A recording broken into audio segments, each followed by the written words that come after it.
ते स्मरण करी दिन ପାଇଁ ମତେ ମନୋନୀତ କରିଛନ୍ତି ସେଥିପାଇଁ ମଧ୍ୟ ମୁଁ ଧନ୍ୟବାଦ ଦିଏ। ଆସୁ ଆରାଧନା ମଧ୍ୟକୁ ଯାଉଥିବା ଆରାଧନାକୁ ଯିବା ଆଗରୁ ପଦେ ମୁଁ ପ୍ରାର୍ଥନା କରିବି। ପ୍ରାର୍ଥନା ତ କରା ସରିଛି, ତଥାପି ଟିକେ କରିବି। ସୈନ୍ୟାଧିପତି ସଦାପ୍ରଭୁ ତୁମ ନାମକୁ ଧନ୍ୟବାଦ ଅଛି ରାଜା। ମୁଁ କିଛି ନେଇ ପ୍ରଭୁ, ତୁମେ ମୋ ଜୀବନରେ ତୁମେ ବିଦ୍ୟମାନ ହେଇ ପ୍ରଭୁ ତୁମର ଗୌରବ ତୁମେ ନିଅ। ଯେଉଁ ସମସ୍ତ ପରମେଶ୍ୱର ଆରାଧନା କରିବୁ ପ୍ରଭୁ, ସବୁଥିରେ ତୁମେ ଆଶୀର୍ବାଦ କର। ଗୌରବ ତୁମର ହଉ, ମହିମା ତୁମର ହଉ। ଯୀଶୁ ତୁମର ପ୍ରିୟ ନାମରେ ମାଗିଲି, ଦୟାରେ ଶୁଣି ଗ୍ରହଣ କର। ଆମେନ୍। ଆସୁ ପ୍ରଭୁଙ୍କର ଉଦ୍ଦେଶ୍ୟରେ ଆମେ ଗୋଟେ ଗୀତ ଗାଉଥିବା। आज का दिन यहोवा ने बनाया है, हम उसमें आनंदित हो। आज का दिन यहोवा ने बनाया है, हम उसमें आनंदित हो। प्रभु को महिमा मिले, चाहे ओ मेरा अपमान, ओ बड़े मैं घटूं, रहे उसी का ध्यान। प्रभु को महिमा मिले, चाहे ओ मेरा अपमान, ओ बड़े मैं घटूं, रहे उसी का ध्यान। आज का दिन यहोवा ने बनाया है, हम उसमें आनंदित हो। आज का दिन यहोवा ने बनाया है, हम उसमें आनंदित हो। स्तुति प्रशंसा करे, क्यों ना कुछ होता रहे, उसको हम बाते रहे, चाहे जहाँ भी रहे। स्तुति प्रशंसा करे, क्यों ना कुछ होता रहे, उसको हम बाते रहे, चाहे जहाँ भी रहे।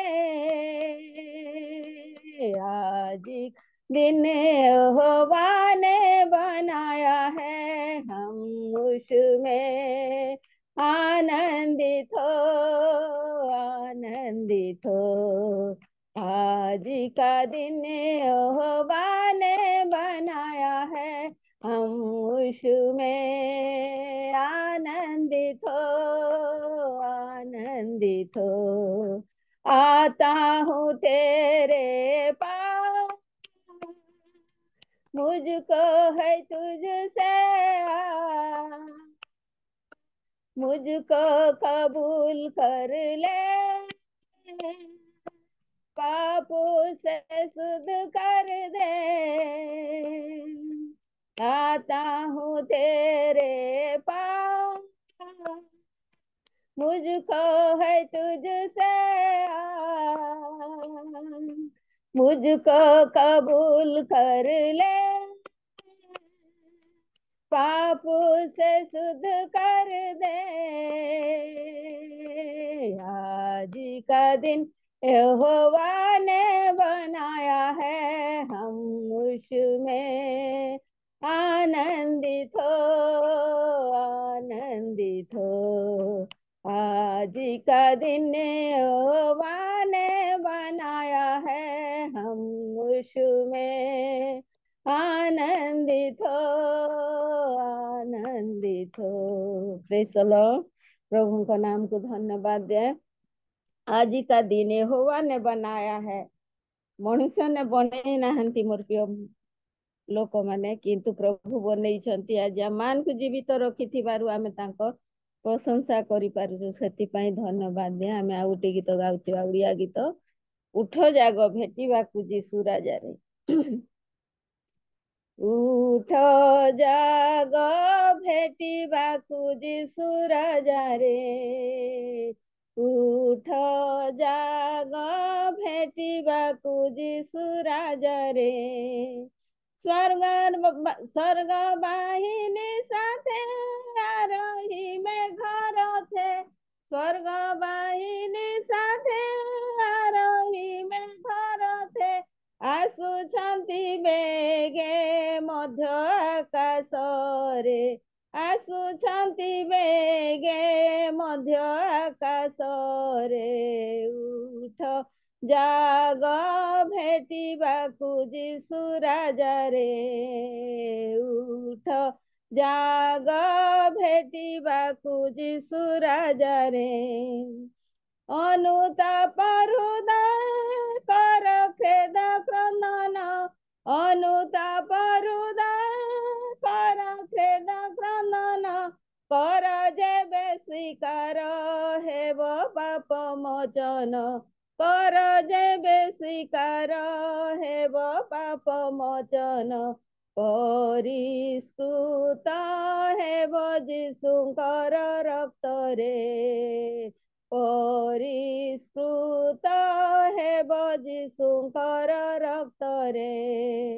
ଉଠ ଜାଗ ଭେଟିବାକୁ ଯିଶୁ ରାଜାରେ। ଉଠ ଜାଗ ଭେଟିବାକୁ ଯିଶୁ ରାଜାରେ। ଜୀବନ ପୁସ୍ତକରେ ଲେଖା ଯାହାର ନାମ। ଜୀବନ ପୁସ୍ତକରେ ଲେଖା ଯାହାର ନାମ। ମହାନନ୍ଦେ ପ୍ରବେଶ କରିବେ ସ୍ୱର୍ଗଧାମ। ମହାନନ୍ଦେ ପ୍ରବେଶ କରିବେ ସ୍ୱର୍ଗଧାମ। ଭୋଗିବେ ଅନନ୍ତ ଜୀବନ ସ୍ୱର୍ଗପୁରେ। ଭୋଗିବେ ଅନନ୍ତ ଜୀବନ ସ୍ୱର୍ଗପୁରେ। ଉଠ ଜାଗ ଭେଟିବାକୁ ଯିଶୁ ରାଜାରେ। ଉଠ ଜାଗ ଭେଟିବାକୁ ଯିଶୁ ରାଜାରେ।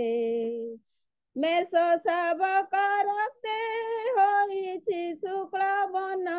ମେଷ ଶାବକ ରକ୍ତେ ହୋଇଛି ଶୁକ୍ଳ ବନ।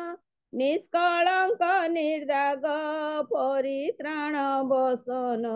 ନିଷ୍କଳଙ୍କ ନିର୍ଦାଗ ପରିତ୍ରାଣ ବସନ। ଉଅ ବେଗେ ସେଇ ବସ୍ତ୍ରେ ବିଭୂଷିତରେ। ଭୁଅ ବେଗେ ସେଇ ବସ୍ତ୍ରେ ବିଭୂଷିତରେ। ଉଠ ଜାଗ ଭେଟିବାକୁ ଯିଶୁ ରାଜାରେ। ଉଠ ଜାଗ ଭେଟିବାକୁ ଯିଶୁ ରାଜାରେ। ପବିତ୍ର ଆତ୍ମାରେ ହୁଅ ପରିପୂର୍ଣ୍ଣ। ପବିତ୍ର ଆତ୍ମାରେ ହୁଅ ପରିପୂର୍ଣ୍ଣ। ତାଙ୍କରି ଇଙ୍ଗିତେ ସଦା କର ଗମନ। ତାଙ୍କରି ଇଙ୍ଗିତେ ସଦା କର ଗମନ। ମିଳାଇବେ ସେହି ଏକା ଯିଶୁ ସାଥିରେ। ମିଳାଇବେ ସେହି ଏକା ଯିଶୁ ସାଥିରେ। ଉଠ ଜାଗ ଭେଟିବାକୁ ଯିଶୁ ରାଜାରେ। ଉଠ ଜାଗ ଭେଟିବାକୁ ଯିଶୁ ରାଜାରେ। ଦିଦିନିଆ ଅଟେ ଏହି ପାପ ସଂସାର। ଦିଦିନିଆ ଅଟେ ଏହି ପାପ ସଂସାର। ସ୍ୱର୍ଗ ରାଜ ଅଟେ ଆମ ଚିରନଗର। ସ୍ୱର୍ଗ ରାଜ ଅଟେ ଆମ ଚିରନଗର। ଚିର ଶାନ୍ତି ବିଶ୍ରାମ ଭୋଗିବା ତହିଁରେ। ଚିର ଶାନ୍ତି ବିଶ୍ରାମ ଭୋଗିବା ତହିଁରେ। ଉଠ ଜାଗ ଭେଟିବାକୁ ଯିଶୁ ରାଜାରେ। ଉଠ ଜାଗ ଭେଟିବାକୁ ଯିଶୁ ରାଜାରେ। हे विश्वासी सकळे हुआ सदा प्रस्तुत। हे विश्वासी सकळे हुआ सदा प्रस्तुत। अपेक्षारे रुह होई सदा जाग्रत। अपेक्षारे रुह होई सदा जाग्रत। अबिलमे मिलिबा जीशुଙ୍କ साथीरे। महानंदे मिलिबा जीशुଙ୍କ साथीरे। उठ जाग भेटिବାକୁ जीशु राजारे। उठ जाग भेटिବାକୁ जीशु राजारे। स्वर्ग बाहिनी साथे आरोही मेघ रथे। स्वर्ग बाहिनी साथे आरोही मेघ रथे। ଆସୁଛନ୍ତି ବେଗେ ମଧ୍ୟ ଆକାଶରେ। ଆସୁଛନ୍ତି ବେଗେ ମଧ୍ୟ ଆକାଶରେ। ଉଠ ଜାଗ ଭେଟିବାକୁ ଯିଶୁ ରାଜାରେ। ଉଠ ଜାଗ ଭେଟିବାକୁ ଯିଶୁ ରାଜାରେ। ପ୍ରେଜ୍ ଦ ଲର୍ଡ। प्रभुଙ୍କ नाम को धन्यवाद दिए। प्रभु मंगलकारी परमेश्वर आमान को सुंदर सुजोग देउछंती। मोर प्रिय लोक माने आमे उठी प्रभुଙ୍କ निमंते जागृत हेबा तथापि आज मनीष निस्तेज अवस्था रे प्रभुଙ୍କୁ भेट करिबा पाई कहारी इच्छा नहीं। प्रभुଙ୍କ दिन सन्निकट बोला हेले भी लोक निद पाई व्याकुल होचंती। और प्रभुଙ୍କର महत नाम को धन्यवाद दिए। प्रभु आमान को सुंदर सुजोग दौरान दिन प्रतिदिन आम उठी तांकर चरण तले पहांतिया समय बसी पारुछु।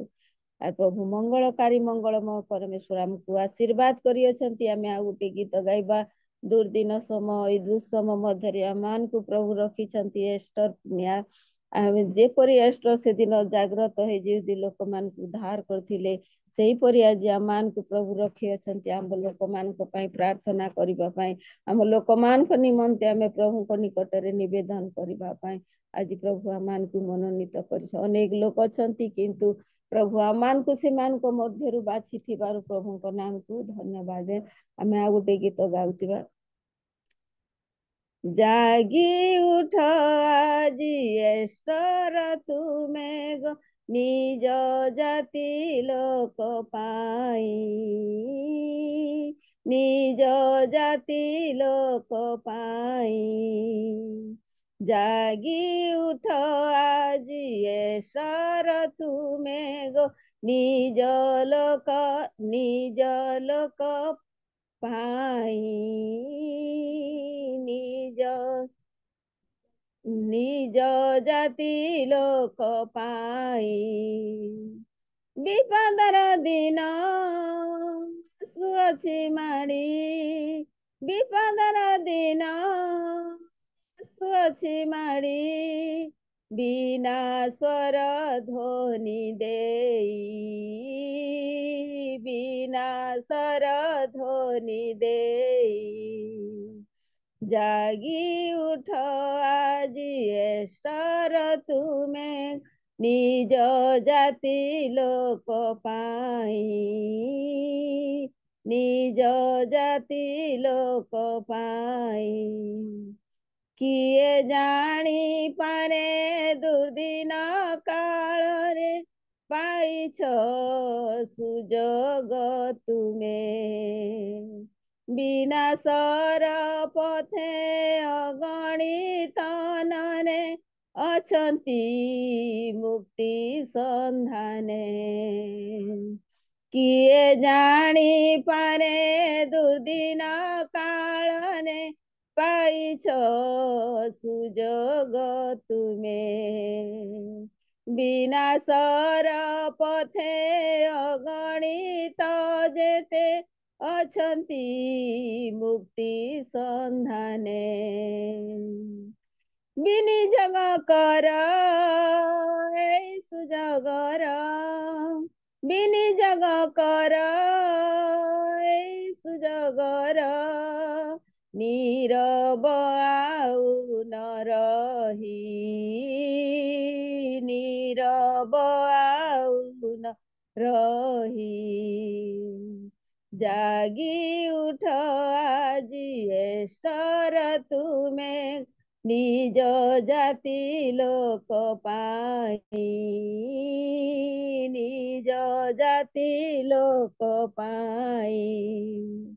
ଉଠ ନାରୀ ଗଣ ନହି ଉଦାସୀନ, ବେଳ ନାହିଁ ବେଳ ନାହିଁ।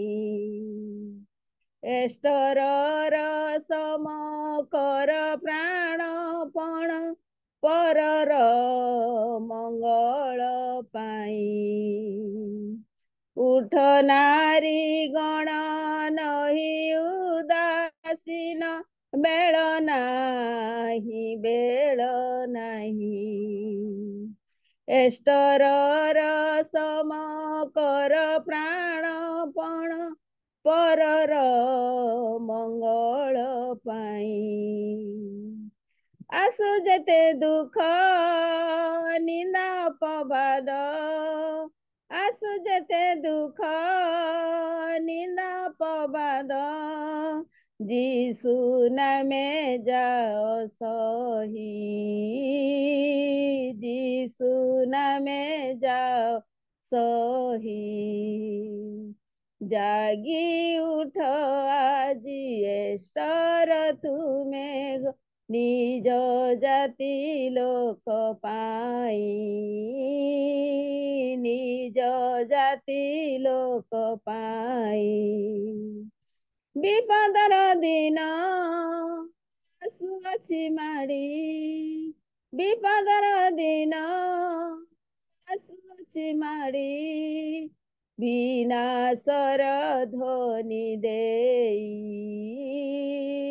ବିନାଶର ଧ୍ୱନି ଦେଇ। ଜାଗି ଉଠ ଆଜି ଏଷ୍ଟର ତୁମେ, ନିଜ ଜାତି ଲୋକ ପାଇଁ, ନିଜ ଜାତି ଲୋକ ପାଇଁ। ପ୍ରେଜ୍ ଦ ଲର୍ଡ। ପ୍ରଭୁଙ୍କ ନାମକୁ ଧନ୍ୟବାଦ ଦିଆ। ପ୍ରଭୁ ଆଜି ଆମମାନଙ୍କୁ ମନୋନୀତ କରିଅଛନ୍ତି ଏଷ୍ଟର ନ୍ୟାୟ। ବିପଦର ଦିନ ଯେତେବେଳେ ଘନେଇ ଆସୁଛି, ଆମକୁ ଜାଗ୍ରତ ହେବାକୁ ଅଛି। ଆମେ ପ୍ରଭୁଙ୍କ ନିମନ୍ତେ ଛିଡା ହେବାକୁ ଅଛି। ଯେତେ ବଡ ସମସ୍ୟା ଆସିଲେ ସୁଦ୍ଧା ପ୍ରଭୁଙ୍କ ନିମନ୍ତେ ଆମକୁ ବ୍ୟବହାର ହେବାକୁ ଅଛି। ପ୍ରଭୁ ମଙ୍ଗଳକାରୀ ମଙ୍ଗଳମୟ ପରମେଶ୍ୱର ଆମମାନଙ୍କୁ ଏ ସୁନ୍ଦର ସୁଯୋଗ ଦେଇଅଛନ୍ତି। ଆମେ ସେ ସମୟର ବିନିଯୋଗ କରିବା ନିମନ୍ତେ ପ୍ରଭୁ ମହାନ ପରମେଶ୍ୱର ଆଜି ଆମମାନଙ୍କୁ ସୁଯୋଗ ଦେଇଛନ୍ତି। ସୁଯୋଗକୁ ଆମେ ଛଡା କରିବା ନାହିଁ। ସଦାବେଳେ ପ୍ରଭୁଙ୍କ ନିମନ୍ତେ ଆମକୁ ବ୍ୟବହାର ହେବାକୁ ଅଛି। ସମୟରେ କି ଅସମୟରେ ହଉ, ଯେତେବେଳେ ଆମକୁ ପ୍ରଭୁ ଯେଉଁ ସ୍ଥାନକୁ ପଠେଇଲେ ଆମକୁ ଯିବାକୁ ଅଛି। ଆଉ ଆମ ଲୋକମାନଙ୍କ ନିମନ୍ତେ ଆମକୁ ପ୍ରାର୍ଥନା କରିବା ପାଇଁ ଅଛି। ଆସୁ ଆମେ ଆଉ ଗୋଟେ ଗୀତ ଗାଇ ପ୍ରଭୁଙ୍କର ସ୍ତୁତି କରି ପ୍ରଭୁଙ୍କର ଧନ୍ୟବାଦ କରୁଛୁ। प्रभु का धन्यवाद करूंगा, उसकी संगति में सदा रहूंगा। साथ चलूंगा मैं जय जरूर पाऊंगा, साथ चलूंगा मैं जय जरूर पाऊंगा। प्रभु का धन्यवाद करूंगा। ना देगी मुझे दुनिया कभी भी कोई सुख और शांति आराम, ना देगी मुझे दुनिया कभी भी कोई सुख और शांति आराम। मेरे यीशु के साथ धन्य संगति में सदा मिलती खुशी मुझको। मेरे यीशु के साथ धन्य संगति में सदा मिलती खुशी मुझको। प्रभु का धन्यवाद करूंगा, उसकी संगति में सदा रहूंगा। साथ चलूंगा मैं, जय जरूर पाऊंगा। साथ चलूंगा मैं, जय जरूर पाऊंगा। प्रभु का धन्यवाद करूंगा। कितना अच्छा है ओ, कितना धन्य है ओ, यीशु ही मेरा जीवन का साथी। कितना अच्छा है ओ, कितना धन्य है ओ, यीशु ही मेरा जीवन का साथी। मेरी जरूरत को पूरा करता है ओ, कोई घटी नहीं मुझको। मेरी जरूरत को पूरा करता है ओ, कोई घटी नहीं मुझको। प्रभु का धन्यवाद करूंगा, उसकी संगति में सदा रहूंगा। साथ चलूंगा मैं, जय जरूर पाऊंगा। साथ चलूंगा मैं, जय जरूर पाऊंगा। प्रभु का धन्यवाद करूंगा। मेरे आयु के दिन पग पग में सदा तेरी सेवा को पूरी करूंगा। मेरे आयु के दिन पग पग में सदा तेरी सेवा को पूरी करूंगा। एक बत्ती समान जलता रहूंगा, तेरी महिमा मेरी कामना। एक बत्ती समान जलता रहूंगा, तेरी महिमा मेरी कामना। प्रभु का धन्यवाद करूंगा, उसकी संगति में सदा रहूंगा। साथ चलूंगा मैं, जय जरूर पाऊंगा। साथ चलूंगा मैं, जय जरूर पाऊंगा। प्रभु का धन्यवाद करूंगा। Praise the Lord. प्रभु को नाम को धन्यवाद दिए। प्रभु आमको सुंदर सुजोग देले, तेणु तांको नाम को धन्यवाद दिए। प्रार्थना करी शेष करुवा सैन्याधिपति सदा प्रभु तुम नाम को धन्यवाद अच्छी प्रभु। आराधना करिबार सुजोग देल, सुजोग पाई तुम नाम को धन्यवाद अच्छी प्रभु। तुम्हें गौरवनीय, तुम्हें महिमान्वित, सब विषय साहाय्य करिछ। धन्यवाद दे जीशु तुमर प्रिय नाम रे मागली, दयारे शुणी ग्रहण कर, आमेन। धन्यवाद दीदी, आपणकर समय आपण नियंत।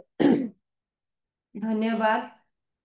प्रभु का नाम विशेष भाव में धन्यवाद हो। अति सुंदर भाव रे प्रिय प्रभु को दासी आम को आराधना रे कढ़ई नेले, अति सुंदर सुंदर गीत गुड़िक गायकी प्रभु गौरव करिगले। धन्यवाद। शेष गीत बहुत बढ़िया थिला।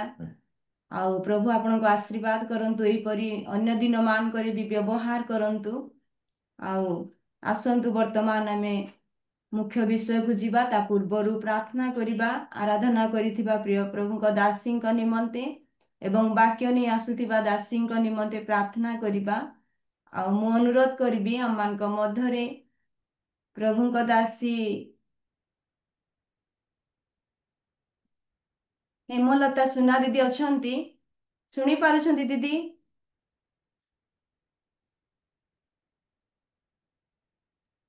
हाँ, praise the Lord. Praise the Lord. प्रार्थना करंतु। आराधना करिथिबा दासी निमंते एवं वाक्य नहीं आसुथिबा जेनामा निमंते प्रार्थना करंतु।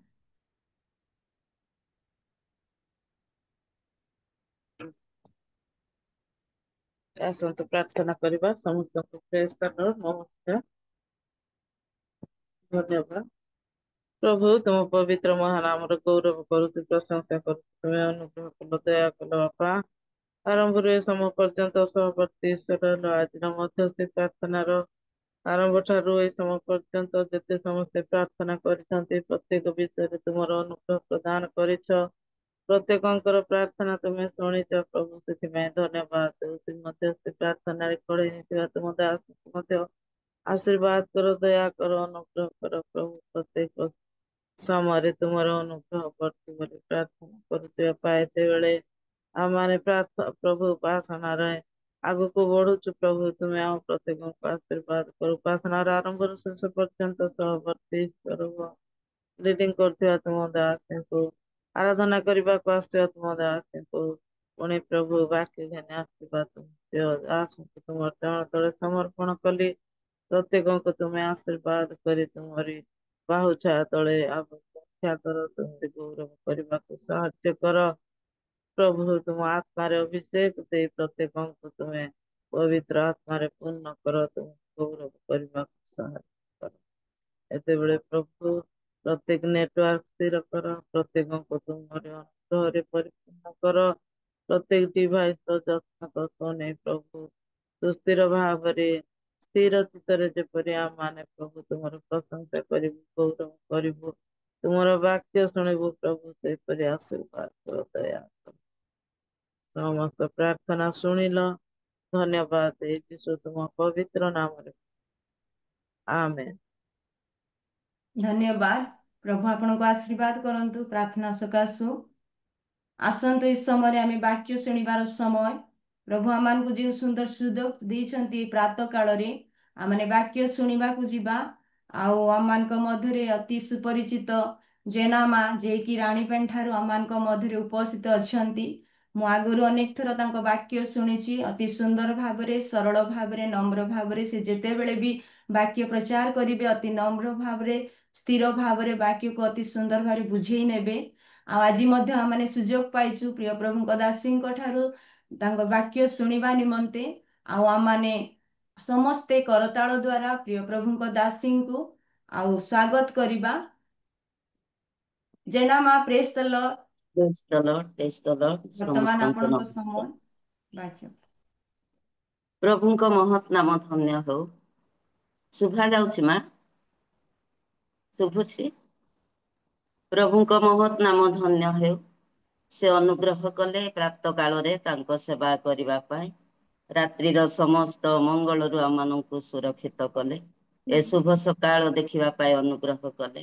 ଏଣୁ ସେଇ ଜୀବିତ ଈଶ୍ୱରଙ୍କୁ ଧନ୍ୟବାଦ ଦେଉ ଦେଉ ଆଜିର ସେବା 4:30ରୁ ଆରମ୍ଭ ହେଇଛି। ପ୍ରଭୁଙ୍କ ଦାସ ଦାସୀ ମାନେ ସେଥିରେ ଅଂଶୀ ନେଇ ଆଶୀର୍ବାଦ ପାଇଛନ୍ତି। ସେମାନଙ୍କୁ ପୁଣି ଆରାଧନା ଦ୍ଵାରା ଅତି ସୁନ୍ଦର ଭାବରେ ଆମମାନଙ୍କୁ ପ୍ରଭୁଙ୍କ ନିକଟବର୍ତ୍ତୀ କରିଛନ୍ତି। ପ୍ରିୟ ପ୍ରଭୁଙ୍କ ଦାସୀ ତାଙ୍କୁ, ଆଜିର ପରିଚାଳନା କରୁଥିବା ପ୍ରଭୁଙ୍କ ଦାସୀଙ୍କୁ, ପୁଣି ଜୁମରେ ଜଡ଼ିତ ହୋଇଥିବା ବିଶ୍ୱାସୀ ବିଶ୍ୱାସିନୀ ମାନଙ୍କୁ, ପୁଣି ଯେଉଁ ପ୍ରଭୁଙ୍କର ଦାସ ମୁଁ ଦିନ ଧଳିକୁ ଆଜି ତାଙ୍କ ବାକ୍ୟରୁ କଥା କହିବା ପାଇଁ ସୁନ୍ଦର ସୁଯୋଗ ଦେଇଛନ୍ତି, ତାଙ୍କ କତିରେ ମଧ୍ୟ ମୁଁ ଧନ୍ୟବାଦ ଦେଇ ସମସ୍ତଙ୍କୁ ମୋର ହୃଦୟପୂର୍ଣ୍ଣ ନମସ୍କାର ଜଣାଏ। ନମସ୍କାର। ଆସନ୍ତୁ, ମୋ ପାଇଁ ପ୍ରାର୍ଥନା କରାଯାଇଛି। ମୁଁ ଆଉ ପ୍ରାର୍ଥନା କରେ ନାହିଁ।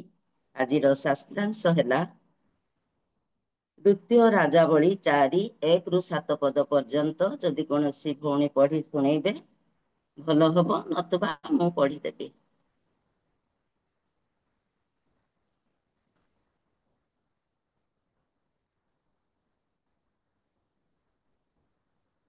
ଭବିଷ୍ୟତ ବକ୍ତାମାନଙ୍କ ପୁତ୍ରଗଣର ଭାର୍ଯ୍ୟାମାନଙ୍କ ମଧ୍ୟରୁ ଜଣେ ସ୍ତ୍ରୀ ଏଲିଶାଙ୍କ ନିକଟରେ କ୍ରନ୍ଦନ କରି କହିଲା, ଆପଣଙ୍କ ଦାସ ମୋ ସ୍ୱାମୀ ମରିଅଛନ୍ତି। ପୁଣି ଆପଣଙ୍କ ଦାସ ଯେ ସଦାପ୍ରଭୁଙ୍କୁ ଭୟ କରୁଥିଲେ, ଏହା ଆପଣ ଜାଣନ୍ତି। ମହାଜନ ମୋର 2 ସନ୍ତାନକୁ ଆପଣାର ଦାସ କରିବା ନିମନ୍ତେ ନେବାକୁ ଆସିଅଛି। ତହିଁରେ ଏଲିଶା ତାହାଙ୍କୁ କହିଲେ, ମୁଁ ତୁମ ପାଇଁ କଣ କରିବି, ମତେ କୁହ, ଘରେ ତୁମର କଣ ଅଛି? ଏଥିରେ ସେ କହିଲା, 1 ପାତ୍ର ତୈଳ ଛଡ଼ା ଗୃହରେ ଆପଣଙ୍କ ଦାସୀର ଆଉ କିଛି ନାହିଁ। ତହୁଁ ସେ କହିଲେ, ଯାଅ, ବାହାରୁ ଆପଣାର ସମସ୍ତ ପ୍ରତିବାସୀ ଠାରୁ ପାତ୍ର ଅର୍ଥାତ୍ ଶୂନ୍ୟ ପାତ୍ର ଉଦ୍ଧାର କରି ଆଣ, ଅଳ୍ପ ଉଦ୍ଧାର ନ କର। ପୁଣି ତୁମେ ଗୃହ ଭିତରକୁ ଯାଇ ଆପଣାର ଓ ଆପଣା ପୁତ୍ରମାନଙ୍କ ପଛେ ଦ୍ୱାର ବନ୍ଦ କରି ସେଇ ସବୁ ପାତ୍ରରେ ତୈଳ ଜାଡ଼। ଆଉ ଯେଉଁ ପାତ୍ର ପୂର୍ଣ୍ଣ ହୁଏ ତାହା ଅଲଗା କରି ରଖ। ତହୁ ସେ ସ୍ତ୍ରୀ ତାଙ୍କ ନିକଟକୁ ଯାଇ ଆପଣାର ଓ ଆପଣା ପୁତ୍ର ମାନଙ୍କ ପଛେ ଦ୍ୱାର ବନ୍ଦ କଲା। ସେମାନେ ତାହା ନିକଟକୁ ପାତ୍ର ଆଣନ୍ତେ ସେ ଅଜାଡ଼ିଲା। ତହୁ ପାତ୍ର ସବୁ ପୂର୍ଣ୍ଣ ହୁଅନ୍ତେ ସେ ଆପଣା ପୁତ୍ରକୁ କହିଲା, ଆଉ ଗୋଟିଏ ପାତ୍ର ମୋ କତିକି ଆଣ। ଏଥିରେ ସେ ତାହାଙ୍କୁ କହିଲା, ଆଉ ପାତ୍ର ନାହିଁ। ତହିଁରେ ତୈଳ ବନ୍ଦ ହେଲା। ତେବେ ସେଇ ସ୍ତ୍ରୀ ଆସି ପରମେଶ୍ୱରଙ୍କ ଲୋକକୁ ତାହା ଜଣାଇଲା। ଏଥିରେ ସେ କହିଲେ, ଯାଅ ତୈଳ ବିକ୍ରୟ କରି ଆପଣା ଋଣ ପରିଶୋଧ କର। ପୁଣି ଅବଶିଷ୍ଟରେ ତୁମେ ଓ ତୁମ୍ଭ ପୁତ୍ରମାନେ ଦିନାତିପାତ କର। ଆମେ ଏଠାରେ ଦେଖିବାକୁ ପାରୁଛୁ ଭବିଷ୍ୟତ ବକ୍ତା ମାନଙ୍କ ପୁତ୍ରଗଣ ମାନଙ୍କ ମଧ୍ୟରୁ ଜଣେ ସ୍ତ୍ରୀ ଏଲିଶାଙ୍କ ନିକଟକୁ ଆସି କାନ୍ଦିବାର ଆମେ ଏଠାରେ ଦେଖିପାରୁଛୁ। ଭବିଷ୍ୟତ ବକ୍ତା ମାନଙ୍କ ପୁତ୍ରଗଣଙ୍କ ମଧ୍ୟରୁ ଜଣେ ମୃତ୍ୟୁବରଣ କରିଛନ୍ତି। ଆଉ ସେଇ ବିଧବା ଦାସୀ ଦୁଇ ପୁତ୍ର ସହିତ ରହିବା ବେଳେ ଯେଉଁ ଦାସ ତାଙ୍କ ସ୍ୱାମୀ ମୃତ୍ୟୁବରଣ କଲେ ସେ କିଛି ଋଣ ହୋଇ ମୃତ୍ୟୁବରଣ କରିଥିଲେ। ଆଉ ଋଣର ଯନ୍ତ୍ରଣା ସମସ୍ତେ ଜାଣୁ। ଏପରିକି ପ୍ରଭୁଙ୍କ ଲୋକମାନେ ମଧ୍ୟ ଆମେ ଋଣୀ ଅଟୁ। ଆଉ ସେ କିଛି ଋଣ ମହାଜନଙ୍କ ଠାରୁ ଆସି ଋଣୀ ଅବସ୍ଥାରେ ଚାଲିଗଲେ। ସେତେବେଳେ ଏହି ବିଧବା ସ୍ତ୍ରୀ ଦୁଇ ଗୋଟି ପୁତ୍ରଙ୍କ ସହିତ କାଳକ୍ଷେପଣ କରିବା ପାଇଁ ଭରସା ରଖିଥିଲେ। ସେଇ ସମୟରେ ସେଇ ମହାଜନ ଆସି ବାରମ୍ବାର ବିଧବାକୁ କଣ କରୁଛନ୍ତି? ବ୍ୟସ୍ତ କରୁଛନ୍ତି। ତୁମ ସ୍ୱାମୀ ମୋ ଠାରୁ ଋଣ ନେଇ ଚାଲିଗଲେ ସେ ଋଣ ତୁମେ ଶୁଝିବାକୁ ହେବ। ନଚେତ୍ ତୁମ ଦୁଇ ପୁତ୍ରଙ୍କୁ ନେଇ ମୁଁ ଦାସ କରିବି। ଦାସ ଅର୍ଥାତ୍ ଆମ ଭାଷାରେ ଯାହାକି ଆମେ ଖମ୍ବାରି ବୋଲିକି କହୁ। ସେମାନେ ଆଉ ଖଟନ୍ତି, କୁଲି ଖଟନ୍ତି, ଯାହା କହିବେ କର୍ତ୍ତା ସେମାନେ କରିବେ। ତୁମ ଦୁଇ ପୁଅକୁ ମୁଁ ସାଙ୍ଗରେ ନେଇଯିବି। ଦେଖନ୍ତୁ ନିଜ ମନେ ଆମେ ଚିନ୍ତା କରୁ, ସ୍ୱାମୀ ଚାଲିଗଲେ ଏକରେ, ଦୁଇରେ ଋଣଗ୍ରସ୍ତ, ଦୁଇଟି ପୁଅ ମାନଙ୍କୁ ସାହାରା ନେଇ ବଞ୍ଚିବାକୁ ଭରସା କରୁଥିବା ସେଇ ନିରୀହ ବିଧବା ଆଉ ନିରାଶ ଜୀବନରେ ଥିବା ବେଳେ ତାଙ୍କ ନିକଟକୁ କେଉଁ ସମସ୍ୟା ଆସିଛି? ତାଙ୍କ ଦୁଇଟି ପୁଅକୁ ମଧ୍ୟ ମହାଜନ ଦାସ କରି ନେଇଯିବା ପାଇଁ ଆସୁଛନ୍ତି। ଏତେବେଳେ ଆମେ ଦେଖିବା ପ୍ରଥମରେ ବିଶ୍ୱାସ, ଦ୍ଵିତୀୟରେ ବାଧ୍ୟତା ହେବା ଦ୍ଵାରା ଈଶ୍ୱରଙ୍କ ଆଶୀର୍ବାଦ କି ପରିବର୍ତ୍ତେ ଏହା ଆମେ ଦେଖିବା। ସେତେବେଳେ ସେଇ ନିରୀହ ନିରାଶ ବିଧବା କୌଣସି ପିତା କି ମାତା, ଭ୍ରାତା କି ଭଗ୍ନୀ, ଆତ୍ମୀୟ ସ୍ୱଜନ ନିକଟକୁ ଯିବା ପାଇଁ ଇଚ୍ଛା କଲେ ନାହିଁ। ଆମେ ଯେବେ ସମସ୍ୟାରେ ପଡୁ ନିଜ ବାପା ମା ନିକଟକୁ ଯାଇଥାଉ, ଭାଇ ବନ୍ଧୁ ନିକଟକୁ ଯାଇଥାଉ, ଆଉ ଜଗତରେ କିଛି ସ୍ୱଚ୍ଛନ୍ଦତାରେ ଥିବା ଆତ୍ମିକ ପରିଜନ ନିକଟକୁ ଯାଇ ବିନତି କରୁ, ମୋର ଏହିପରି ସମସ୍ୟାରେ ମୁଁ ପଡିଛି, ମତେ ସାହାଯ୍ୟ କର। କିନ୍ତୁ ସେ ସାହା କଲେ ନାହିଁ। ପିତା ମାତା କି ଭାଇ ବନ୍ଧୁ ନିକଟକୁ ଗଲେ ନାହିଁ। କେବଳ ସେ ଯାଉଛନ୍ତି ସଦା ପ୍ରଭୁଙ୍କ ଲୋକ ଏଲିଶାଇ ନିକଟକୁ ସେ ଯାଉଛନ୍ତି। କାରଣ ସେ ମନେ କଲେ ମନୁଷ୍ୟର ସାହାଯ୍ୟ ବୃଥା ଅଟେ। ମନୁଷ୍ୟ ଆଜି ସାହାଯ୍ୟ କରିବେ, କାଲି କରିବେ ନାହିଁ। ଏଣୁ ଆକାଶ ଆଉ ପୃଥିବୀର ନିର୍ମାଣକାରୀ ସଦା ପ୍ରଭୁଙ୍କ ଠାରୁ ଆମ୍ଭର ସାହାଯ୍ୟ ଆସେ। ଏଣୁ ମନୁଷ୍ୟ ଉପରେ ନିର୍ଭର ରଖିବା ଅପେକ୍ଷା ସଦା ପ୍ରଭୁଙ୍କର ଶରଣାଗତ ହେବା ଆମ୍ଭର ଉତ୍ତମ, ଏହା ସେ ମନେ କଲେ। ଆଉ ତାହାଙ୍କ ଦାସ ଏଲିଶାୟଙ୍କ ନିକଟକୁ ଯାଇ ସେ କ୍ରନ୍ଦନ କରି କହୁଛନ୍ତି, ମହାଶୟ ଆପଣ ଜାଣନ୍ତି ମୋ ସ୍ୱାମୀ ପ୍ରଭୁଙ୍କୁ ଭୟ କରୁଥିଲେ। ଆଉ ସେ ଯେତେବେଳେ ଚାଲିଗଲେ ମୋହର ଆଉ କିଛି ନାହିଁ, କେବଳ ଦୁଇ ପୁତ୍ର ଛଡା। ଆଉ ସେ ଋଣୀ ହୋଇଥିବାରୁ ମହାଜନ ଆସି ମୋ ପୁଅ ମାନଙ୍କୁ ଦାସ କରି ନେବା ପାଇଁ ଚାହୁଁଛନ୍ତି। ଏତେବେଳେ ମୁଁ କଣ କରିବି? ସେତେବେଳେ ଏଲିଶାଇ କହୁଛନ୍ତି, ମୁଁ ତୁମ ପାଇଁ କଣ କରିବି? ଘରେ ତୁମ୍ଭର କଣ ଅଛି? ପ୍ରିୟମାନେ, ଆଉ ସେଇ ବିଧବା ପାଖରେ ଏକ ପାତ୍ର ତୈଳ ଛଡା ଆଉ କୌଣସି ମୂଲ୍ୟବାନ ବିକ୍ରୟ କଲେ ଅଧିକ ଟଙ୍କା ପାଇବା ଜିନିଷ ନଥିଲା। କେବଳ ଥିଲା ଏକ ପାତ୍ର ତୈଳ। ଆଉ ସେ ତୈଳ ମଧ୍ୟ ତାର ପରିମାଣ ଏଠାରେ 10 ଲିଟର କିମ୍ବା 20 ଲିଟର କି 2ଟି କେନ୍ ବୋଲି ଲେଖାଯାଇ ନାହିଁ। ଏକ ପାତ୍ର, ସେଇ ପାତ୍ର କେତେ ବଡ ତାହା ଆମେ ଜାଣୁନାହୁଁ। ସେତେବେଳେ ସେ କହିଲେ, ତୁମେ ଯାଅ ତୁମର ଆଉ ଆତ୍ମିକ ଲୋକମାନଙ୍କ ଗୃହକୁ ଯାଇ ଆପଣା ନିମନ୍ତେ ପାତ୍ର ଉଦ୍ଧାର କରି ଆଣ। ଅଳ୍ପ ଉଦ୍ଧାର କରିବ ନାହିଁ, ବହୁ ପରିମାଣରେ ଉଦ୍ଧାର କରି ଆଣ। ଆଉ ତୁମ ପୁତ୍ର ମାନଙ୍କ ସହିତ ତୁମେ ଦ୍ୱାର ବନ୍ଦ କରି ସେଇ ଗୋଟିଏ ପାତ୍ରର ତୈଳ ଆଉ ସେଇ ପାତ୍ର ମାନଙ୍କରେ ଢାଳ। ଆଉ ସେ ବାଧ୍ୟ ହେଲେ, ସଦା ପ୍ରଭୁଙ୍କ ଲୋକର କଥାରେ ବାଧ୍ୟ ହେଲେ। ବାଧ୍ୟ ହୋଇ ସେ ଯାଇ ଉଦ୍ଧାର କରି ଆଣିଲେ। କେତେ ପରିମାଣରେ ଆଣିଲେ ତାହା ମଧ୍ୟ ଏ ସ୍ଥାନରେ ଲେଖା ନାହିଁ, 100 କି 200 କିମ୍ବା 50। ସେ ଯେତିକି ପାଇଲେ ଉଦ୍ଧାର କରି ଆଣିଲେ। ଆଉ ସେ ତାଙ୍କ ପୁତ୍ର ମାନଙ୍କ ସହିତ ଦ୍ୱାର ବନ୍ଦ କଲେ। ସେ ଗୋଟିଏ ପାତ୍ରର ତୈଳକୁ ସେ ସବୁ ପାତ୍ରରେ ଢାଳିଲେ। ପରେ ସେ ପୁଅଙ୍କୁ କହୁଛନ୍ତି, ଆଉ ଗୋଟିଏ ପାତ୍ର ମୋ କତିକୁ ଆଣ। ସେତେବେଳେ ପୁତ୍ର କହିଲେ, ଆଉ ପାତ୍ର ନାହିଁ। ସେତେବେଳେ ତୈଳ କଣ ହେଲା? ବନ୍ଦ ହେଲା। ସେଥିରେ ସେ ନୀରବ ରହିଗଲେ ନାହିଁ। ପୁନର୍ବାର ସେହି ସ୍ତ୍ରୀ ଯାଉଛନ୍ତି, ପରମେଶ୍ୱରଙ୍କ ଲୋକ ନିକଟକୁ ଯାଉଛନ୍ତି। କହିଲେ, ମହାଶୟ, ଆପଣଙ୍କ କଥା ଅନୁସାରେ ମୁଁ କର୍ମ କରିଛି। ଆଉ ପାତ୍ର ନାହିଁ, ଏତିକିରେ ବନ୍ଦ ହେଇଛି। ମୁଁ ତେବେ କଣ କରିବି? ସେତେବେଳେ ସେହି ପରମେଶ୍ୱରଙ୍କ ଲୋକ ତାଙ୍କୁ କହିଲେ, ତୁମେ ଯାଅ। ତେବେ ସେଇ ସ୍ତ୍ରୀ ପରମେଶ୍ୱରଙ୍କ ଲୋକକୁ ତାହା କହିଲେ। ଏଥିରେ ସେ କହିଲେ, ଯାଅ, ତୈଳ ବିକ୍ରୟ କରି ଆପଣା ଋଣ ପରିଶୋଧ କର। ପୁଣି ଅବଶିଷ୍ଟରେ ତୁମେ ଓ ତୁମ ପୁତ୍ର ମାନେ ଦିନାତିପାତ କର। ହାଲେଲୁୟା। ପ୍ରଭୁଙ୍କ ମହତ୍ ନାମ ଧନ୍ୟ ହେଉ। ଆଉ ସେ କେତେ ଋଣୀ ଥିଲେ ଆମେ ଏଠାରେ ଜାଣିନାହୁଁ। 1,00,000 କିମ୍ବା 2,00,000 କିମ୍ବା 5,00,000। କିନ୍ତୁ ସେଇ ଅଳ୍ପ ଗୋଟିଏ ପାତ୍ରର ତୈଳରେ ଯେତୁଟି ପାତ୍ର ତୈଳ ପୂର୍ଣ୍ଣ ହୋଇଛି, ଏଲିଶାଇ କହୁଛନ୍ତି, ତାହା ବିକ୍ରୟ କରି ଋଣ ଶୁଝି ଦିଅ। ଆଉ ଅବଶିଷ୍ଟରେ ତୁମେ ଓ ତୁମ ପୁତ୍ର ମାନଙ୍କ ସହିତ ଦିନାତିପାତ କର। ପ୍ରିୟମାନେ, ଆଉ ସେ ତୈଳ ବିକ୍ରୟ କରି ଋଣ ସୁଝୁ ସୁଝୁ ସେମାନେ ବଞ୍ଚିବା ପାଇଁ ମଧ୍ୟ ଅବଶିଷ୍ଟ ରହିଛି। ଏଠାରେ ଆମେ କଣ ଦେଖିପାରୁଛୁ? ବିଶ୍ୱାସ। ସ୍ତ୍ରୀଙ୍କର ବିଶ୍ୱାସ, ସେହି ସ୍ତ୍ରୀଙ୍କର ବାଧ୍ୟତା ଜୀବନ। ସେ ଏଲିଶାୟଙ୍କ କଥାରେ ବାଧ୍ୟତା ହଉଛନ୍ତି। ଆଉ ସେଇ ସମସ୍ୟା ଦିନରେ, ସଙ୍କଟ ସମୟରେ ତାଙ୍କ ପୁଅ ମାନଙ୍କୁ ମହାଜନ ଆସି ଦାସ କରି ନେଇଯିବା ପରିସ୍ଥିତିରେ ସେଥିରୁ ସେ ମୁକ୍ତି ପାଉଛନ୍ତି।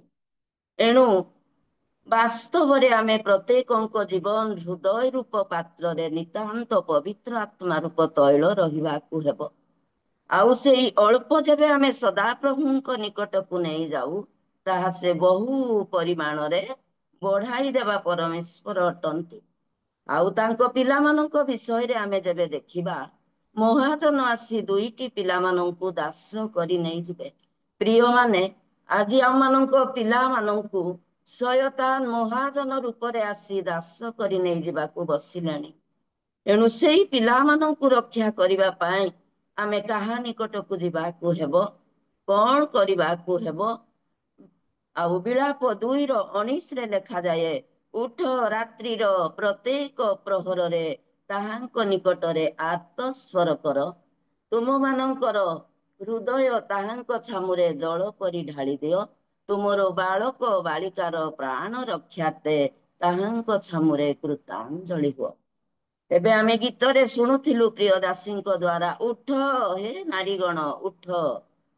ଆମେ ଉଠିବାକୁ ହେବ ଆମମାନଙ୍କ ପିଲାମାନଙ୍କୁ ରକ୍ଷା କରିବା ପାଇଁ। ରାତ୍ରିରେ ପ୍ରତ୍ୟେକ ପ୍ରହରରେ ତାଙ୍କ ଛାମୁରେ ଆମ ହୃଦୟକୁ ଜଳ ପରି ଢାଳି ଦେବାକୁ ହେବ, ଆମମାନଙ୍କ ବାଳକ ବାଳିକାର ପ୍ରାଣ ରକ୍ଷାର୍ଥେ। କାରଣ ବର୍ତ୍ତମାନ ଦୁଃସମୟରେ ଶୟତାନ ମହାଜନ ରୂପରେ ଆସି ପିଲାମାନଙ୍କୁ ଦାସ କରି ନେଇଯିବାକୁ ବସିଲାଣି। ବର୍ତ୍ତମାନର ଯୁବା ଯୁବତୀ, ବାଳକ ବାଳିକା ମୋବାଇଲରେ ଭ୍ରଷ୍ଟ, ପାପରେ ନଷ୍ଟ, ଅବାଧ୍ୟତାରେ ପରିପୂର୍ଣ୍ଣ। ଏ ସମୟରୁ ସେମାନଙ୍କୁ ବଞ୍ଚାଇବା ପାଇଁ ଆମେ ରାତ୍ରିର ପ୍ରତ୍ୟେକ ପ୍ରହରରେ ଉଠି ଆର୍ତ୍ତସ୍ୱର କରି ସେମାନଙ୍କ ପ୍ରାଣ ରକ୍ଷା କରିବାକୁ ହେବ। ଆମେ ଏଇ ବିଧବା ଦ୍ଵାରା ଉତ୍ତମ ଶିକ୍ଷା ପାଇଲୁ ଯେ ତାହାର ଗୋଟିଏ ତୈଳ ଦ୍ଵାରା ସେ କିପରି ଋଣରୁ ପାରି ହେଲେ, ଅବଶିଷ୍ଟରେ ତାଙ୍କ ପୁତ୍ର ମାନଙ୍କ ସହିତ ଦିନାତିପାତ କଲେ। ଏଥିପାଇଁ ଆଇବ 22:21 ଲେଖାଯାଏ, ଏବେ ତୁମେ ତାହାଙ୍କ ସହିତ ପରିଚିତ ହୁଅ, ତହିଁରେ ଶାନ୍ତି ହେବ, ତଦ୍ୱାରା ମଙ୍ଗଳ ତୁମ ନିକଟରେ ଉପସ୍ଥିତ ହେବ। ସେ ଜଣେ ବନ୍ଧୁ କିମ୍ବା ଆତ୍ମିକ ଲୋକଠାକୁ ଯାଇ ପରିଚିତ ହୋଇନାହାନ୍ତି। ଆମେ ଜାଣୁ ମନ୍ତ୍ରୀ ମାନଙ୍କୁ, ଆଉ ନରେନ୍ଦ୍ର ମୋଦି, ଆଉ ସେ ମନମୋହନ, ଏମାନେ ମନ୍ତ୍ରୀ। ଆମେ ତାଙ୍କୁ ଜାଣୁ, କିନ୍ତୁ ସେମାନେ ଆମକୁ ଜାଣନ୍ତି ନାହିଁ। ଆମର ବିପଦ ବେଳେ ସେମାନେ ଆମ୍ଭକୁ ରକ୍ଷା କରିବେ ନାହିଁ, କିନ୍ତୁ ସଦାପ୍ରଭୁଙ୍କ ନିକଟବର୍ତ୍ତୀ ଯଦି ହେବା, ତାଙ୍କଠାରେ ଯଦି ଆମେ ପରିଚିତ ହେବା, ତେବେ ଆମର ଅଶାନ୍ତି ଜୀବନରେ ଶାନ୍ତି ଆସିବ, ଅମଙ୍ଗଳ ଦିନରେ ମଙ୍ଗଳ ଆସିବ। କାରଣ ଆଉ ସେ ତାହାଙ୍କ ଲୋକମାନଙ୍କ ଠାରେ, ଯେଉଁମାନେ ତାଙ୍କର ପରିଚିତ ହୁଅନ୍ତି, ସଦାପ୍ରଭୁ ତାଙ୍କ ଲୋକମାନଙ୍କର ବସିବାର ଆଉ ଉଠିବାର ଅନୁସନ୍ଧାନ କରନ୍ତି। ଆମେ କେଉଁଠାକୁ ଯାଉଛୁ, କଣ କରୁଛୁ, ତାହା ସେ ଅନୁସନ୍ଧାନ କରନ୍ତି। ଯେଉଁମାନେ ତାଙ୍କଠାରେ ପରିଚୟ ହୁଅନ୍ତି, ସଦାପ୍ରଭୁଙ୍କର ଦୃଷ୍ଟି ସର୍ବଦା ସେମାନଙ୍କ ଉପରେ ଥାଏ, ଆଉ ଦୁର୍ଭିକ୍ଷ ସମୟରେ ମଧ୍ୟ ଆମମାନଙ୍କ ପ୍ରାଣ ବଞ୍ଚାଇବା ପାଇଁ ସେ ଆମମାନଙ୍କ ଉପରେ ଦୃଷ୍ଟିପାତ କରିଥାନ୍ତି। ଏଣୁ ଜଗତର କୌଣସି ଧନୀ ମାନି ରାଜା ମନ୍ତ୍ରୀ ନିକଟରେ ପରିଚିତ ହେବା ଅପେକ୍ଷା ପରମେଶ୍ୱରଙ୍କ ନିକଟରେ ପରିଚୟ ହେଲେ ଆମ ଜୀବନରେ ଶାନ୍ତି ଆସିବ, ଅମଙ୍ଗଳ ସମୟରେ ମଙ୍ଗଳ ଆମ ନିକଟରେ ଉପସ୍ଥିତ ହେବ।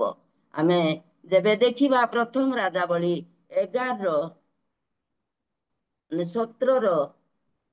କିଛି ଅଂଶ ଯଦି ଆମେ ଦେଖୁ, ସେଥିରେ ଲେଖା ଅଛି, ଯେତେବେଳେ 3 ବର୍ଷ 6 ମାସ ବୃଷ୍ଟି ହେଲା ନାହିଁ, ପ୍ରଭୁଙ୍କର ଦାସ ଏଲିୟଙ୍କୁ ପ୍ରଭୁଙ୍କର ନିର୍ଦ୍ଦେଶ ଅନୁସାରେ ସେ କରାତ ନଦୀ ନିକଟରେ ରହିଲେ, ଆଉ ଆକାଶର ପକ୍ଷୀମାନେ କାକ ଏଲିୟଙ୍କୁ ଖାଦ୍ୟ ପରିବେଷଣ କରୁଥିଲେ।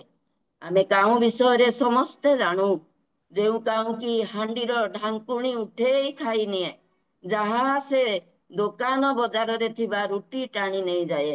କିନ୍ତୁ ସଦାପ୍ରଭୁଙ୍କର ବାଧ୍ୟ ହେଲେ ଆକାଶର ପକ୍ଷୀମାନେ ମଧ୍ୟ ସଦାପ୍ରଭୁଙ୍କର ବାଧ୍ୟ ହୁଅନ୍ତି। ଆଉ ତାଙ୍କ ବାଧ୍ୟତା ହେବା ଦ୍ୱାରା କି ପ୍ରକାର ଆଶୀର୍ବାଦ ଆମେ ବର୍ତ୍ତମାନ ଦେଖିପାରୁଛୁ। ଆଉ କାଉଁମାନେ ସଦାପ୍ରଭୁଙ୍କର ବାଧ୍ୟ ହେଲେ, ଆଉ ଏଲିୟଙ୍କ ପାଇଁ ସେମାନେ ରୁଟି ଆଉ ମାଂସ 2 ଥର ଆଣି ଖାଇବାକୁ ଦେଉଥିଲେ। ଏଲିୟ ତାହା ଭୋଜନ କରି ନଦୀର ଜଳପାନ କରି 2 ଆଉ 3 ବର୍ଷ 6 ମାସ ଦୁର୍ଭିକ୍ଷ ସମୟରେ ରହିବା ପାଇଁ ପ୍ରଭୁଙ୍କ ଠାରୁ ଆଦେଶ ପାଇଥିଲେ।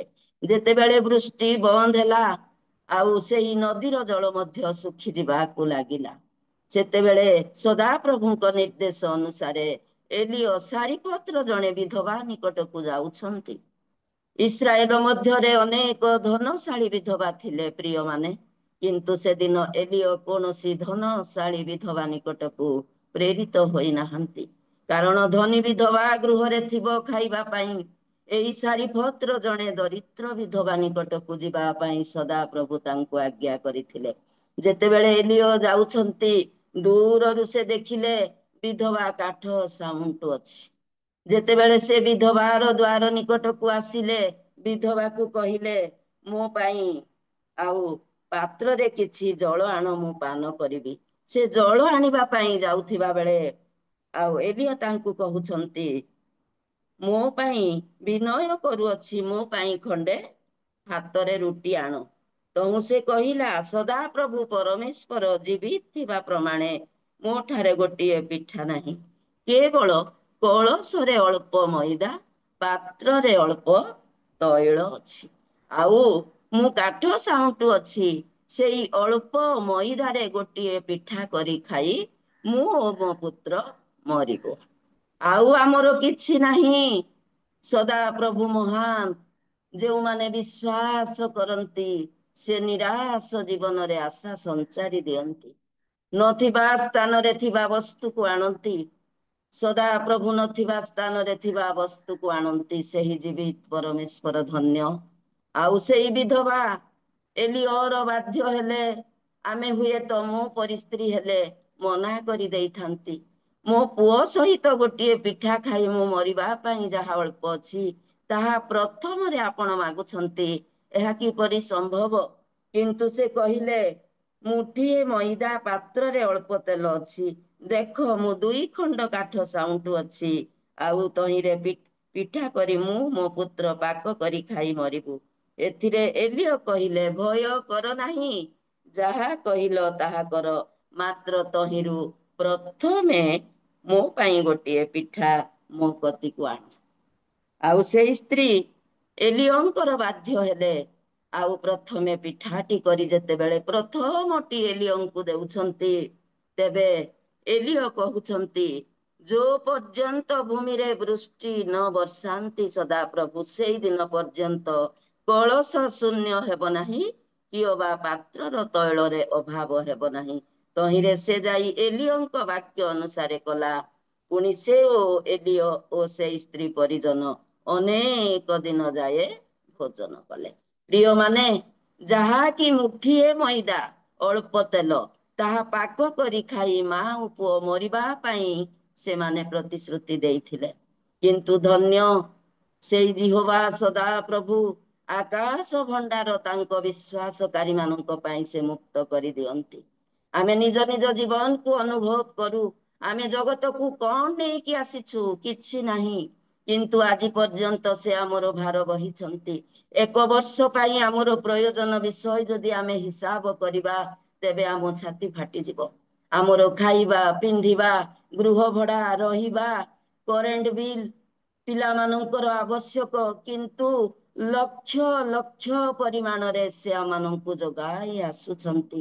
ସେହି ଜିହୋବା ସଦା ପ୍ରଭୁ ଆଜି ବିଶ୍ୱାସ କରିଥିବା ସେଇ ସ୍ତ୍ରୀଙ୍କର ବାଧ୍ୟତା ହେତୁ କଳସରେ ଆଉ ମଇଦା ଶୂନ୍ୟ ହେଲା ନାହିଁ, କି ପାତ୍ରରେ ତୈଳର ଅଭାବ ହେଲା ନାହିଁ। 3 ବର୍ଷ 6 ମାସ ପର୍ଯ୍ୟନ୍ତ ଭୂମିରେ ବୃଷ୍ଟି ନ ହେଲା ବେଳେ ବିଧବା ତା ପୁଅ ଏଲିୟ ସହିତ ବିଧବାର ପରିଜନ ମାନେ ମଧ୍ୟ ଶୁଣିଲେ ଯେ ବିଧବା ପାଖରେ ମଇଦା ଅଛି, ବିଧବା ପାଖରେ ତୈଳର ଅଭାବ ନାହିଁ। ସେହି ଗୃହକୁ ଯିବା ସହ ଆଉ ସେମାନେ ମଧ୍ୟ ଆସି ବିଧବା ସହିତ ଦୁର୍ଭିକ୍ଷ ସମୟରେ ପ୍ରାଣ ବଞ୍ଚାଇଥିଲେ।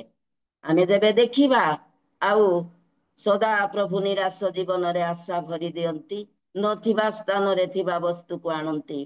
ଆମେ 5ଟି ରୁଟି 2ଟି ମାଛ ବିଷୟରେ ଯେବେ ଦେଖିବା, ମାର୍କ 6:38, ଲୋକମାନେ ଯେତେବେଳେ ବାକ୍ୟ ଶୁଣୁଛନ୍ତି, 3 ଦିନ ହେଲାଣି, ଆଉ ଶିଷ୍ୟମାନେ କହିଲେ, ପ୍ରଭୁ ଏମାନଙ୍କୁ ବିଦାୟ କରନ୍ତୁ, ଏମାନେ ନିଜ ପାଇଁ କିଛି ଜିନିଷ କିଣିବେ, ରାସ୍ତାରେ ଖାଇବା ପାଇଁ ରୁଟି କିଣି ପ୍ରାଣ ବଞ୍ଚାଇବେ। ସେତେବେଳେ ଯୀଶୁ ଯେ ମହାନ, ଏହା ସେମାନେ ବିଶ୍ୱାସ କରିନଥିଲେ। ଏଥିପାଇଁ ସେମାନେ କହୁଛନ୍ତି, ଏମାନଙ୍କ ପାଇଁ 100 ଟଙ୍କାର ରୁଟି ଆଣିଲେ ନିଅଣ୍ଟ ହେବ, ଆଉ ସ୍ଥାନ ତ ନିର୍ଜନ, ଆମେ କେଉଁଠାରୁ ରୁଟି ପାଇବୁ? କିନ୍ତୁ ଯୀଶୁ କହିଲେ, ସେ ସେମାନଙ୍କୁ କହିଲେ, ତୁମ ମାନଙ୍କ ପାଖରେ କେତୋଟି ରୁଟି ଅଛି, ଯାଇ ଦେଖ। ଯୀଶୁ ଆମ ମାନଙ୍କ ପାଖରେ କଣ ଅଛି ଦେଖିବାକୁ ଚାହାନ୍ତି। ଆମ ପାଖରେ ଯଦି ଅଳ୍ପ ଅଛି, ତାହା ସେ ବହୁ ପରିମାଣରେ ବଢାଇ ଦିଅନ୍ତି। ଏଣୁ ଯୀଶୁ କହିଲେ, ତୁମ ମାନଙ୍କ ପାଖରେ କେତୋଟି ଅଛି ରୁଟି, ତୁମେ ଯାଇ ଦେଖ। ଶିଷ୍ୟମାନେ ଆସି ବୁଝି କହୁଛନ୍ତି, 5ଟି ରୁଟି ଆଉ 2ଟି ମାଛ। ସେଥିରେ ଯୀଶୁ କହିଲେ, ଏହି ଲୋକମାନଙ୍କୁ ଦଳ ଦଳ କରି ବସାଅ। ସେମାନେ ଦଳ ଦଳ କରି ବସାଇବା ପରେ ସେହି 5ଟି ରୁଟି 2ଟି ମାଛ ଯେତେବେଳେ ସଦାପ୍ରଭୁଙ୍କ ହସ୍ତକୁ ଚାଲିଗଲା, ଆଉ ସେ ଧନ୍ୟବାଦ ଦେଇ ତାହା ଭାଙ୍ଗୁଛନ୍ତି, ତାହା ବହୁ ପରିମାଣରେ ବଢି ଯାଉଛି। 5,000 ପୁରୁଷ, ବାଳକ ବାଳିକା, ସ୍ତ୍ରୀ ଛଡା। ତେବେ ଆମେ ହିସାବ ଯେବେ କରୁ, 5,000 ପୁରୁଷ ମାନେ ଯଦି ସ୍ତ୍ରୀ ଆସିଛନ୍ତି 5,000 ହେବେ, 10,000 ହେଲେ, ଯଦି ଗୋଟିଏ ଗୋଟିଏ ସନ୍ତାନ ହେଲେ 15,000 ହେଲେ, 2ଟି ସନ୍ତାନ ହେଲେ 20,000 ହେଲେ, ହଜାର ହଜାର ଲୋକ ପରିତୃପ୍ତ ହେବା ପରେ ଆଉ 12 ଟୋକଇ ଭଙ୍ଗା ରୁଟିକୁ ସେ ଉଠେଇବା ପାଇଁ ଆଜ୍ଞା କରିଥିଲେ। ତାଙ୍କ ହସ୍ତକୁ ଯାହା ଯାଇଛି, ତାହା ତଳେ ପଡି ନଷ୍ଟ ହେବାକୁ କେବେ ପ୍ରଭୁ ଦିଅନ୍ତି ନାହିଁ। ପ୍ରିୟମାନେ, ଆମେ ଯଦି ତାଙ୍କ ହସ୍ତକୁ ଯାଉ, ସେ କେବେ ଆମକୁ ତଳେ ପଡି ନଷ୍ଟ ହେବାକୁ ଦିଅନ୍ତି ନାହିଁ। ସେ ଆମକୁ ଉପରକୁ ଉଠାଇବା ପରମେଶ୍ୱର। ଏଣୁ ସେ ଭଙ୍ଗା ରୁଟି ମାନଙ୍କୁ ସେ ଉଠାଇବା ପାଇଁ ଆଜ୍ଞା ଦେଇଥିଲେ। ଧନ୍ୟ ସେ ଜୀବିତ ଈଶ୍ୱର। ଆସୁ, ଆମର ଅଳ୍ପ ନେଇ ଆମେ ସଦା ପ୍ରଭୁଙ୍କ ନିକଟକୁ ଯିବା। ସେହିପରି ଆମେ ଯେବେ ଦେଖିବା, ଆଉ ଆଦି 16:17 ଅବ୍ରାହମକୁ ସଦା ପ୍ରଭୁ କହୁଅଛନ୍ତି, ତୁମ୍ଭେ ଆମ୍ଭକୁ ଆପଣାର ପୁତ୍ର, ଆପଣାର ଏକମାତ୍ର ପୁତ୍ର ଦେବା ପାଇଁ ଅସମ୍ମତ ନହିଲ। ଏଥିପାଇଁ ଅବଶ୍ୟ ଆମ୍ଭ ନାମରେ ଆମେ ଶପଥ କରି କହୁଅଛୁ, ଆମ୍ଭେ ସମୁଦ୍ରର ବାଲି ପରି ଆଉ ଆକାଶର ତାରା ପରି ତୁମ୍ଭର ବଂଶକୁ ବୃଦ୍ଧି କରିବା। ହାଲେଲୁୟା। ସେଦିନ ଅବ୍ରାହମ ବହୁ ବର୍ଷ ପରେ ସେଇ ପୁତ୍ରଟି ପାଇଥିଲେ, କିନ୍ତୁ ବିଶ୍ୱାସୀ ସେ ଥିଲେ। ଆଉ ସେ ସଦା ପ୍ରଭୁଙ୍କର ବାଧ୍ୟ ହେଲେ।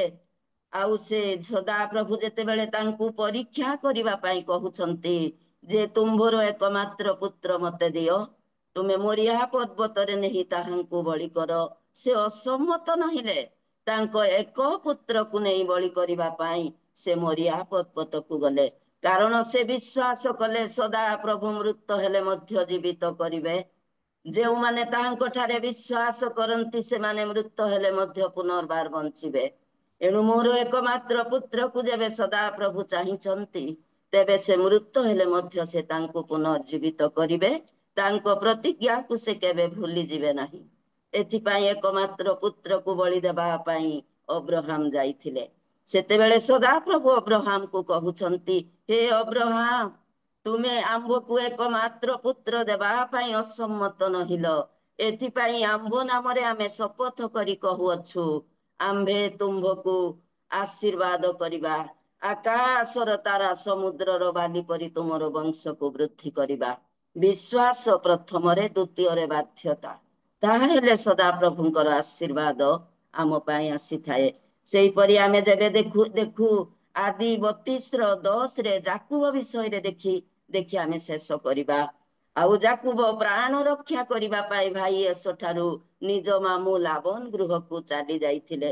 ସେ କିଛି ସାଙ୍ଗରେ ନେଇ ନଥିଲେ, କେବଳ ଯାଇଥିଲେ ଏକ ଯଷ୍ଟି ଧରି ଯାଇଥିଲେ। କିନ୍ତୁ ପ୍ରଭୁ ତାକୁ ବହୁ ଗୁଣରେ ଆଶୀର୍ବାଦ କଲେ। ସେଥିପାଇଁ ସେ କହୁଛନ୍ତି ଯାକୁବ, ତୁମ୍ଭେ ଏହି ଦାସ ପ୍ରତି ଯେ ସମସ୍ତ ଦୟା ପ୍ରକାଶ କରିଛ, ମୁଁ କିଞ୍ଚିତ ପାଇବା ଯୋଗ୍ୟ ନୁହେଁ, ଯେହେତୁ ମୁଁ ନିଜର ଯଷ୍ଟି ମାତ୍ର ଘେନି ଏହି ଯର୍ଦ୍ଦନ ପାରି ହୋଇଥିଲି, ମାତ୍ର ଏବେ ମୁଁ 2 ଦଳ ହୋଇଅଛି। ହାଲେଲୁୟା। ଯାକୁବ ସଦା ପ୍ରଭୁଙ୍କୁ ଧନ୍ୟବାଦ ଦେଇ କହୁଛନ୍ତି, ମୁଁ ଗୋଟିଏ ଯଷ୍ଟି ହାତରେ ଧରି ଏଇ ଯର୍ଦ୍ଦନ ପାରି ହୋଇ ଯାଇଥିଲି, କିନ୍ତୁ ଏସବୁ ମଙ୍ଗଳ ଦାନ ପାଇବାକୁ ମୁଁ ଯୋଗ୍ୟ ନୁହେଁ। କିନ୍ତୁ ତୁମେ ମତେ ଆଜି ଅନୁଗ୍ରହ କରି 2 ଦଳ କରିଛ। ସେଦିନ ମୂଷାଙ୍କ ହସ୍ତରେ ମଧ୍ୟ ଯଷ୍ଟି ଥିଲା। ସଦା ପ୍ରଭୁଙ୍କର ଦୂତ କହିଲେ, ମୂଷା, ତୁମ ହାତରେ ଯାହା ଅଛି ସେଇଟା କଣ? ଆଉ ମୂଷା କହିଲେ, ଯଷ୍ଟି। ସେଇ ଯଷ୍ଟି ଘେନି ମୂଷା ମିଶର ଦେଶକୁ ଯାଇ ଅନେକ ଆଶ୍ଚର୍ଯ୍ୟ କର୍ମ କଲେ। ସେଇ ଯଷ୍ଟି ଦ୍ୱାରା ସୁଫ ସାଗରକୁ ବିଭକ୍ତ କଲେ। ସେଇ ଯଷ୍ଟି ଦ୍ୱାରା ପ୍ରସ୍ତରରୁ ଜଳ ବାହାର କଲେ। ଏଣୁ ଅସମ୍ଭବକୁ ସମ୍ଭବ କରିବା ଏକମାତ୍ର ଈଶ୍ୱର। ସେ ଆମ୍ଭଠାରେ କଣ ଅଛି ତାହା ପ୍ରଥମେ ଚାହାନ୍ତି। ଆମ୍ଭର ହସ୍ତରେ ଯାହା ଅଛି, ଆମ ହୃଦୟ ପାତ୍ରରେ କେତେ ପରିମାଣରେ ପବିତ୍ରତାର ତୈଳ ଅଛି, ତାହା ଯଦି ଆମେ ତାଙ୍କ ହସ୍ତକୁ ବଢାଇ ଦେବା, ଆଉ ସେ ବହୁ ପରିମାଣରେ ବଢାନ୍ତି। ପ୍ରଥମେ ବିଶ୍ୱାସ କରିବା, ଦ୍ୱିତୀୟରେ ବାଧ୍ୟତା ହେବା, ତହିଁରେ ସେ ଆମ୍ଭମାନଙ୍କୁ ଆଶୀର୍ବାଦ କରିବେ। ପ୍ରଭୁ ଏଇ ଅଳ୍ପ ବାକ୍ୟରେ ମତେ ପୁଣି ଆପଣ ମାନଙ୍କୁ ଆଶୀର୍ବାଦ କରନ୍ତୁ। ଧନ୍ୟବାଦ। ନମସ୍କାର। ଧନ୍ୟବାଦ ମା। ପ୍ରଭୁ ଆପଣଙ୍କୁ ଆଶୀର୍ବାଦ କରନ୍ତୁ। ଅତି ସୁନ୍ଦର ଭାବରେ ସମସ୍ତଙ୍କୁ ବୁଝିଲା ପରି ଆମମାନଙ୍କୁ ବାକ୍ୟ ଦେଇ ପଢାଇ ନେଲେ, ସେଥିପାଇଁ ପ୍ରଭୁ ଆପଣଙ୍କୁ ଆଶୀର୍ବାଦ କରନ୍ତୁ। ନିଶ୍ଚୟ ବିଶ୍ୱାସ ଏବଂ ବାଧ୍ୟତା ଆମମାନଙ୍କ ଜୀବନରେ ଅତି ଆବଶ୍ୟକତା ଅଛି। କାରଣ ବେଳେ ବେଳେ ନାରୀମାନଙ୍କ ଜୀବନରେ ଅତି ଦୁର୍ବଳ ଥାଏ ଅବିଶ୍ୱାସ କରିବା ପାଇଁ। କିନ୍ତୁ ଅତି ସୁନ୍ଦର ଭାବରେ ପ୍ରଭୁ ଆଜି ଆମମାନଙ୍କୁ କଥା କହିଛନ୍ତି ଆପଣଙ୍କ ମୁଖ ଦେଇ, ଯେ ବିଶ୍ୱାସ ଦ୍ୱାରା ବାଧ୍ୟତା ହିଁ ଆମେ କିପରି ପ୍ରଭୁଙ୍କଠାରୁ ଆଶୀର୍ବାଦ ପାଇପାରିବୁ। ନିଶ୍ଚୟ ବାକ୍ୟରେ ଲେଖା ଅଛି, ପ୍ରଭୁ ବାକ୍ୟ ପ୍ରଦାନ କରନ୍ତି, ସୁସମାଚାର ପ୍ରଚାରିକା ସ୍ତ୍ରୀଗଣ ସିଂହ ବାହିନୀ ସଦୃଶ୍ୟ। ପ୍ରଭୁ ଆପଣଙ୍କୁ ବ୍ୟବହାର କରି ଆସୁଛନ୍ତି, ଆଗାମୀ ଦିନମାନଙ୍କରେ ମଧ୍ୟ ଅଭିଷେକ ସହିତ ବ୍ୟବହାର କରିବେ, ଏହା ଆମମାନଙ୍କର ପ୍ରାର୍ଥନା। ଆଉ ରିଏଲ ମିନିଷ୍ଟ୍ରି ପାଇଁ ପ୍ରାର୍ଥନା କରନ୍ତୁ, ଆମ ସମସ୍ତଙ୍କ ପାଇଁ ବି ପ୍ରାର୍ଥନା କରନ୍ତୁ। ଧନ୍ୟବାଦ। ସମସ୍ତେ ଗୋଟେ କରତାଳ ଦେଇ ପ୍ରଭୁଙ୍କ ଦାସୀଙ୍କୁ ବିଶେଷ ଭାବରେ ଧନ୍ୟବାଦ।